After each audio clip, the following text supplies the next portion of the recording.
Je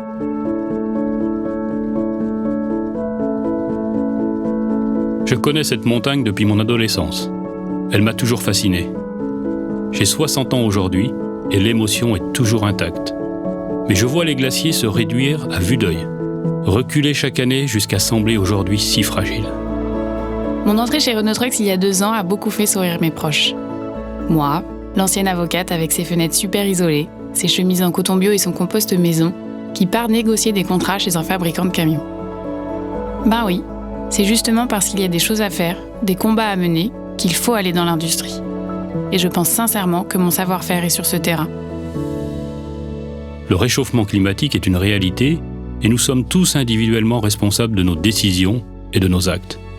Mais alors voilà, qu'est-ce que ça veut dire pour moi qui suis le président de Renault Trucks, une entreprise qui fabrique des camions, une marque de référence que l'on retrouve sur les routes du monde entier. Je sens bien que notre industrie est interpellée, en particulier par les jeunes générations. Mais je suis convaincu que des entreprises comme la nôtre détiennent une partie importante de la solution. C'est vrai, aujourd'hui le secteur du transport routier génère encore trop de gaz à effet de serre. Il faut que ça change maintenant pour que dans 10 ans, son impact sur l'environnement soit neutre. Ici, dans l'entreprise, je vois les choses bouger, évoluer. Je vois des solutions arriver. Avec Pauline, nous avons décidé de partir à votre rencontre pour faire le point ensemble sur ce que nous faisons de bien, ce que nous faisons de moins bien et surtout ce que nous avons comme projet pour l'avenir. Lorsqu'on m'a proposé de participer à cette série, pour vérifier par moi-même si nous étions sur la bonne voie, par conviction, je ne me voyais pas refuser. Me voilà donc devant le Mont Blanc pour rejoindre mon patron.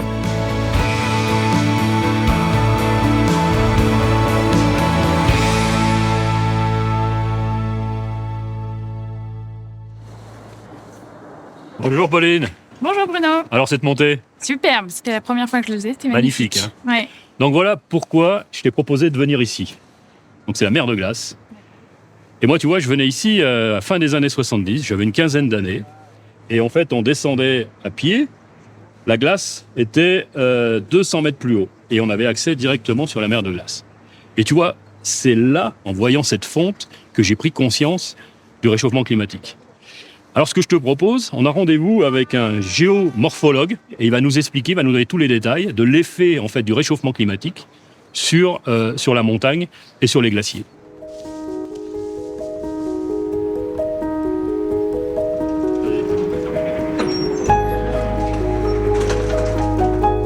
Et après il monte tous les escaliers, là, il y a 500 et quelques marches, je crois.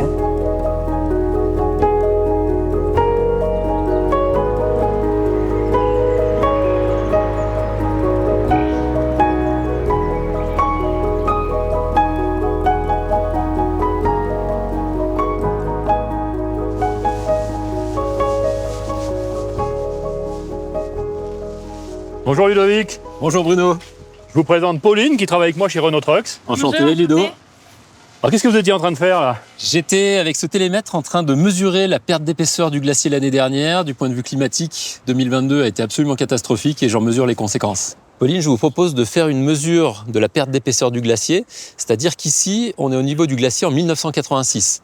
On voit le glacier tel qu'il est aujourd'hui en 2023. On va regarder combien il a perdu. Donc il s'agit simplement d'un télémètre laser. Il faut appuyer sur Fire pendant 2 secondes, là, entre les grottes par exemple, pour avoir une valeur. 160 mètres. 160 mètres d'épaisseur. Donc ça veut dire qu'on a perdu 160 mètres en 35-40 ans. Ça nous fait un peu plus de 4 mètres par an. Mais il faut voir qu'il y a une accélération qui est très forte. L'année dernière, était 2022, on a perdu 16,50 mètres d'épaisseur, ce qui représente évidemment des millions, voire des dizaines de millions de mètres cubes à l'échelle de l'ensemble de ce glacier. Donc on constate qu'on passe de 4 à 16 mètres. Qu'est-ce qui fait qu'aujourd'hui ça s'accélère de manière exponentielle ? Ici, on est vraiment aux premières loges pour observer les effets du changement climatique avec le retrait du glacier, sa perte d'épaisseur, le glacier qui se couvre complètement de dépôts. Et puis on peut regarder aussi la végétation qui tend à remonter en altitude puisque les espèces végétales sont adaptées à certaines conditions de température. Si les températures se réchauffent, les espèces remontent en altitude. Et on a également les parois rocheuses qui s'écroulent à l'image de ce qui s'est produit juste en face de nous en juin 2005. Ça, c'est la face ouest des Drus. Belle paroi de 1000 mètres de haut, presque verticale. Et en juin 2005, donc, elle a perdu 800 000 tonnes de granit. Ah oui. Ça, c'est lié à ce qu'on appelle la dégradation du permafrost, c'est-à-dire le réchauffement des terrains gelés en permanence. Ce gel permanent permet la présence de glace dans les fissures. Et cette glace, elle a un rôle de ciment. On parle de ciment de glace, de béton de glace. Et tout simplement, si on fait fondre le ciment des montagnes, des pans entiers de versants peuvent se déstabiliser. C'est ce qui s'est produit ici au Dru en 2005. Et il n'y a pas de raison que ça aille mieux. Il n'y a pas véritablement de raison, malheureusement, puisque les scénarios climatiques sont tous très négatifs d'ici la fin du siècle.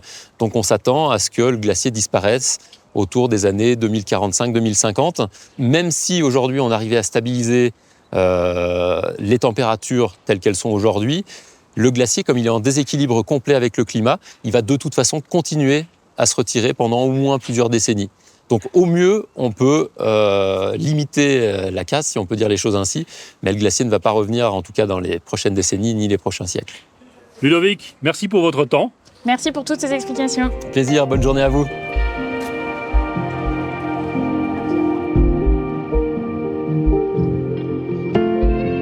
Le défi climatique qui nous attend force à l'humilité. Pauline et Bruno proposent de nous partager comment un groupe industriel peut concrètement réussir à amener des solutions. Le but n'est pas d'impressionner, ni de faire croire que tout est parfait. Cette transformation est complexe, technique et impactante pour notre société. Et elle est portée par des équipes passionnées, déterminées à relever ce défi, atteindre la neutralité carbone. Bon alors Pauline, qu'as-tu pensé de ta journée? C'est inquiétant, le glacier est vraiment très très bas. Alors, c'est évident qu'en tant qu'industriel, on a notre part de responsabilité dans ce qu'on a vu aujourd'hui. Mais du coup, qu'est-ce qu'on fait, ou en tout cas, qu'est-ce qu'on peut faire? Mais je pense que le mieux, c'est qu'on aille directement voir dans les différents services de l'entreprise ce qu'on met en place. Eh ben allez, c'est parti. On est parti.